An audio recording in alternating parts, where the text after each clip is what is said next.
Hello there, my name's Dave Slight, and at this moment in time, as far as I know, I'm the only professional lurcher trainer in the country.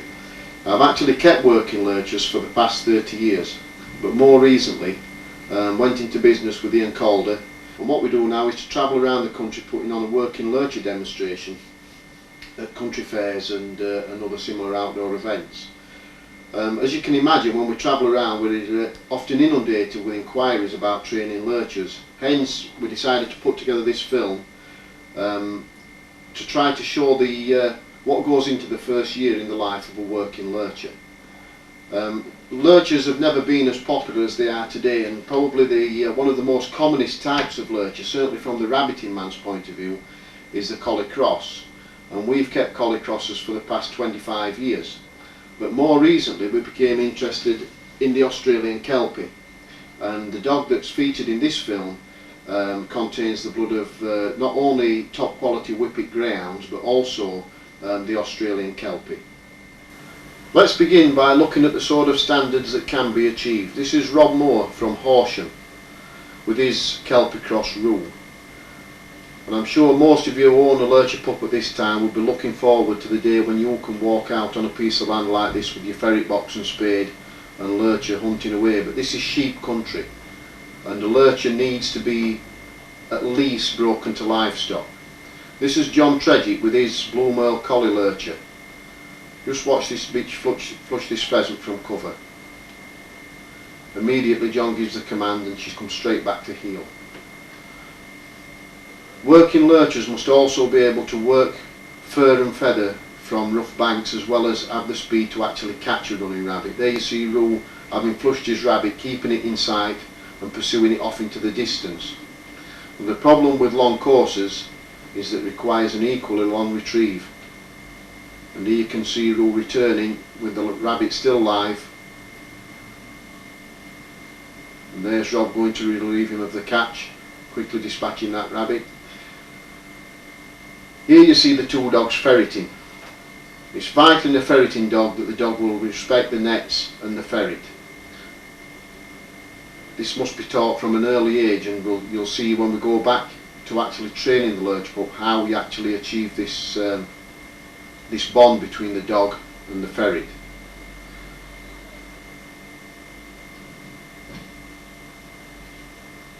As the rabbit bolts, you see the two dogs there quickly cover the bolt. At this stage you may think the rabbit's being killed, but as you can see, as Rob picks it up still in the net, the rabbit is obviously still very live. A second one there bolts following the first rabbit, and with no net to secure it, you see Rule make the catch and quickly retrieve the rabbit still live back to hand. This is a dog that has won numerous obedience competitions, hence you would expect him to do very well in the field. Here you see John's making a similar sort of catch and again retrieving it, and just watch the standard of this retrieve.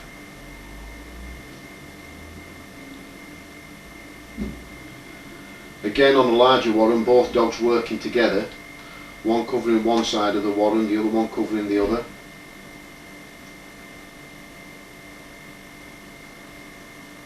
These two dogs will work happily together or single-handedly. Again a rabbit bolts and it's quickly covered. The beauty about a well-trained lurcher is that it will help you in various ways. The rabbits that have been left dotted about through the day, the dogs are sent back for them and they'll retrieve them all to hand, and they can be put into the bag. There's John just getting another one into out of the net, and again Rule covering a rabbit that's into the net. You can see it again, it's totally undamaged, still alive as Rob dispatches it.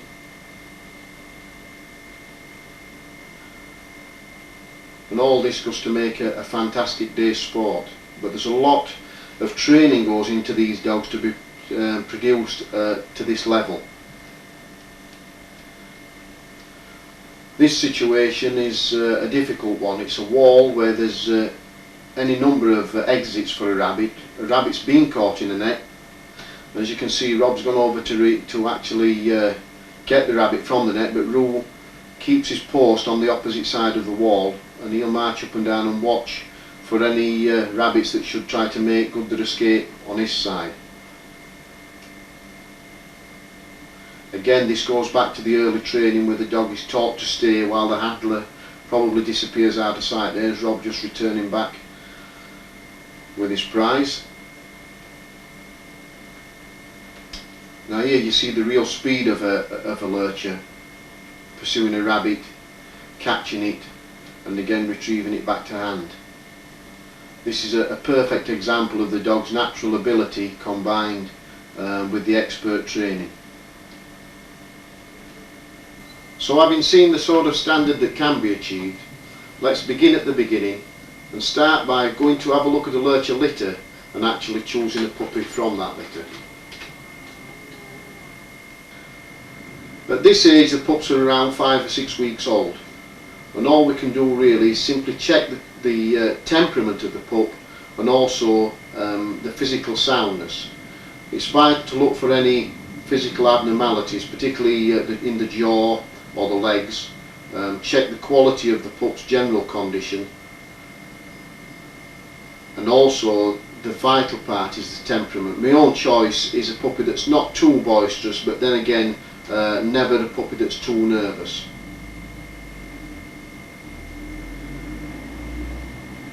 In this litter it was really, I suppose, an Hobson's choice situation, because this was the only bitch puppy in the litter and we'd already determined that we were going to use a bitch.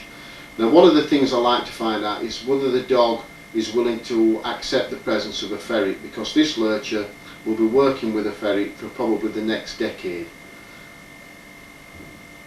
And this is a vital part of the pup's training really, because she needs to be introduced not only to a ferret but all sorts of livestock from a very early age, and this is a good start, the puppy being taught to drink from the same dish as the ferret. As time goes on, obviously we'll introduce her to other things, all sorts of feathered livestock, as well as horses and sheep and cattle. Probably the most important part of a working lurcher, and the part that most people seem to get wrong, is actually getting the dog to be a successful retriever. Now this can be taught from a very early age using an assortment of homemade dummies. We don't go to any expense. We make all the dummies ourselves. This is simply the kiddie's sock. We'll tell you a little bit more about that in a bit. But this would then be the second thing that we will move on to from the sock, is some sort of soft toy. Always light enough for the pup to handle. There's no point in getting the pup onto anything that's too heavy too soon. When we go on to water retrieving, we'll use this, and we actually came across this in an old barn. It's a marker buoy for an anchor, and it's the ideal sort of thing to teach a pup water retrieving with. And then eventually we can move on to things like this, which is a dummy made up from dried out pheasant wings, simply wired onto a canvas dummy, or it could be just as easily a hare or a rabbit skin. But let's talk about retrieving, because it's the thing that most people get wrong with lurchers. And the thing is that a lurcher pup, or any puppy, will retrieve almost from the day that it can walk. As you will see when we go on to the film, how quickly this puppy takes to retrieving. And that's where we're going back now. We're going back to the kiddie's sock. Here's the puppy aged 5 weeks, and what she's done is simply found an interesting object which she's instinctively heading for home with. I'm actually sitting in the entrance to the puppy's kennel. Again, we throw the kiddie's sock just far enough for the puppy to see it. At this stage the eyes don't focus too well, so the furthest retrieve wants to be no further than around 6 feet. What I would advise is never to go beyond 3 retrieves. This is the final one of the day, and you can see the instinct of the pup again to retrieve that, not to me but to back to the actual comfort of the kennel. Puppies quickly lose interest, and we had to move the puppy on to this dried pheasant wing. And again you see exactly the same reaction. She finds it and heads for home, and there I am just waiting to intercept her. And then from now on it's simply gradual progression. This one is actually outside of the gate. At this stage of the puppy's development, socialization is very important, and it's vital that in this day and age that all dogs are socialised very well to people, particularly children. In our case, we travel around the country and mix with hundreds of different people every weekend. We certainly couldn't afford to have a dog that wasn't well socialised, and that's what we're going to look at next, the actual socialisation and introduction of a puppy to other people. At 8 to 9 weeks of age, socialisation is very important, and at this stage we allow the kids to spend 5 minutes every evening to play with the puppies before we actually put them to bed for the night. It's at this stage that we actually come up with a name, and Ian's daughter Chloe decides to call the little bitch puppy Purdy after one of the Dalmatians in the film. It's vital that you keep the kids under supervision at this stage.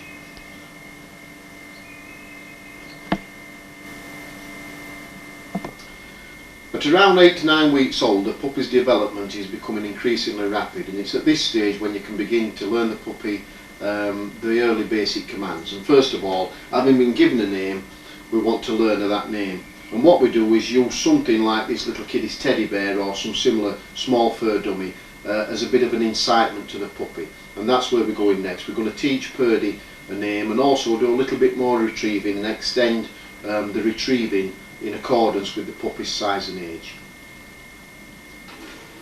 At 9 weeks of age, Purdy has now had the first inoculation, which means she cannot be associated with other dogs for the next 3 to 4 weeks.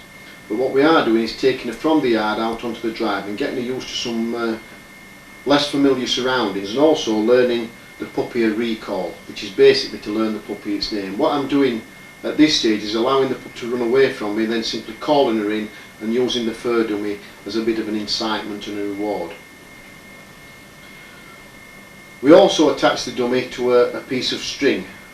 The puppy's sight now is such that she can actually focus much better, and this is a much more effective way of getting the puppy to retrieve. With 4,000 years of chasing instinct, obviously very few lurcher pups can resist the temptation to chase a moving object. You can see the standard of retrieve is now improving considerably.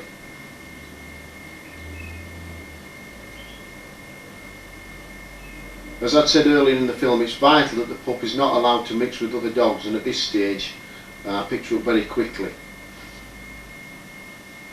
And again, a nice long retrieve to finish the lesson.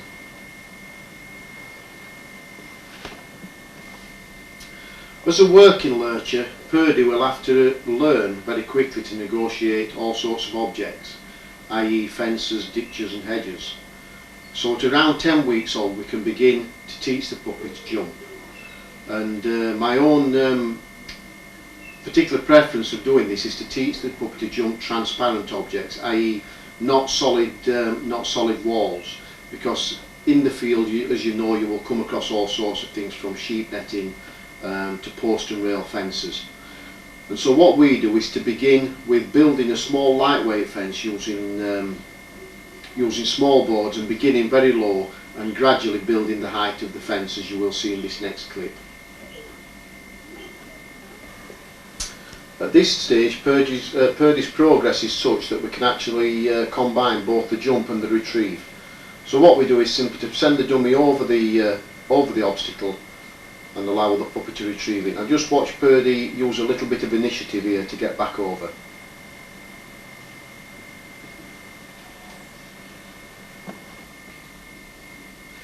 At around 12 weeks of age, we must start to prepare Purdy for life in the outside world. She's now at the stage where she's come to the end of her isolation period and she can safely be mixed with other dogs. And it's around this time that a very traumatic time in a puppy's life begins, because this is a time of lead training. And the usual way that most people seem to go about this is to put the puppy on a lead, bearing in mind the puppy's never been on a lead before, and then to try to drag it along the floor, hoping that the puppy will follow on. This usually results in the puppy skinning its pads, being very traumatised, and probably the following day the owner making a phone call to someone like myself to ask, how do you train a lurcher to walk on the lead? So what we're going to do is simply to show you just how easy it can be to train a lurcher to walk on a lead. At this stage we've just simply put the lead and collar onto the pup and allow her to do a few retrieves, dragging the lead behind her to start with. Then with a concentration on the dummy we can simply walk along holding onto the lead, and at this stage the puppy is probably unaware that she's even on a lead. This is a much easier method than the one that I mentioned to you earlier. Keeping the puppy's attention on that dummy, she will follow on, and as you can see she's quickly accepting the lead and collar, and you can see the way she's wagging her tail, she's actually enjoying the lesson. As opposed to being dragged along the ground and frightened, she's actually enjoying learning to walk on the lead. And at the same time that we're doing the lead training, we can also intersperse it with other things, i.e. we can give the puppy a retrieve, and we can also carry on with the jump training. Within a few days Purdy's progressed from lead walking in the drive onto lead walking on the local park, and again we take along the soft toy just as a piece of encouragement and also to keep the puppy's mind off the lead. And you can see at this stage she's actually enjoying it, and from now on things should go fairly smoothly, and we can even start to discard the soft toy and perhaps use perhaps a biscuit or even just a hand, just to keep the puppy's mind on what she's doing and away from the distraction of the lead. But from here on it should be fairly plain sailing.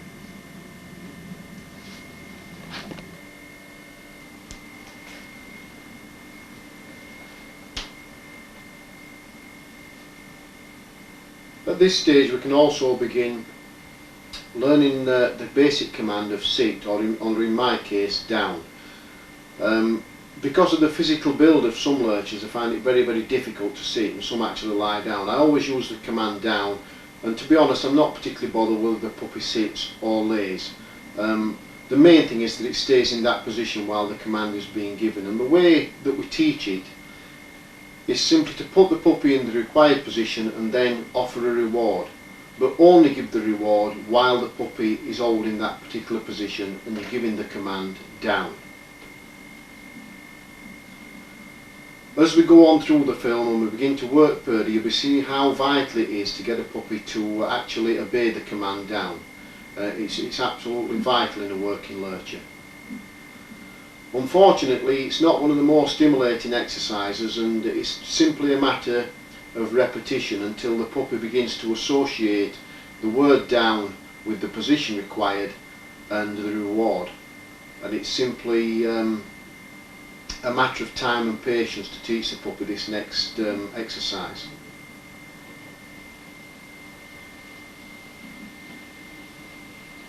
But even then, as quickly as that, the message is getting through, and the food reward is often the best way, from my experience, of achieving the required effect. Not everyone watching the film will probably agree with my methods, but the only thing I can say on my behalf is that I've trained probably 20 or 30 working lurchers using this method. I've won numerous obedience competitions and 2 Chatsworth Obedience Championships using exactly this particular method. So the one thing I can say is that it certainly works. And you can see even by now the puppy's beginning to realise what the command means. We can also, as a means of reward, allow her for a retrieve, and this retrieve is what we call a send back retrieve. And as I released the puppy, I gave her the command, where is it? And this command we will use later on. Now on an open field you can see a puppy will often play about with the dummy rather than come straight in, but hopefully if everything's gone well she will ultimately bring the dummy into hand. Once again we try this send away retrieve. Throwing the dummy into the field, walking the puppy away from it. Hopefully she will keep the dummy in sight, and then when we get to the required distance we simply turn around, point the puppy back towards the dummy and give the command, where is it?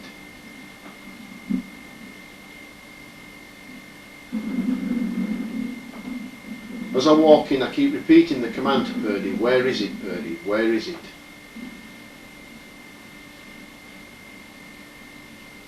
Ultimately she will realise this means she must look for the dummy, and she finds it and again makes a retrieve.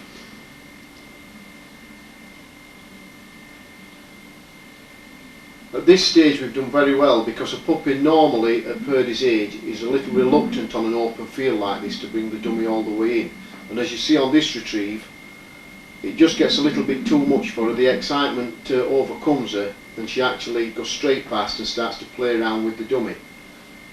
There's no point trying to call her in at this stage. You might as well just leave her until she loses concentration, and then I'll show you how to get her back into the retrieving mode again. If she's lost interest, obviously pick some other scent up. But what I did is put the dummy on the string for a while and allow her to chase it around and round in circles, and having got her really fired up, try it with one last retrieve.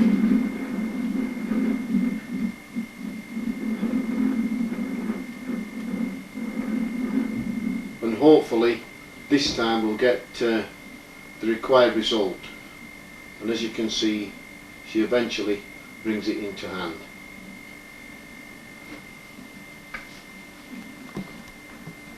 From around 3.5 months of age we can start to increase the actual training periods, and we can also begin to integrate different disciplines into each period of training. In this next section of film we're getting Purdy to jump a more substantial obstacle. As you can see, she's not quite mastered retrieving over an obstacle of 2.5 feet.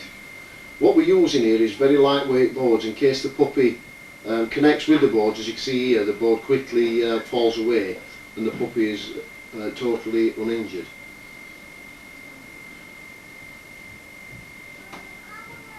At around 2.5 feet, Purdy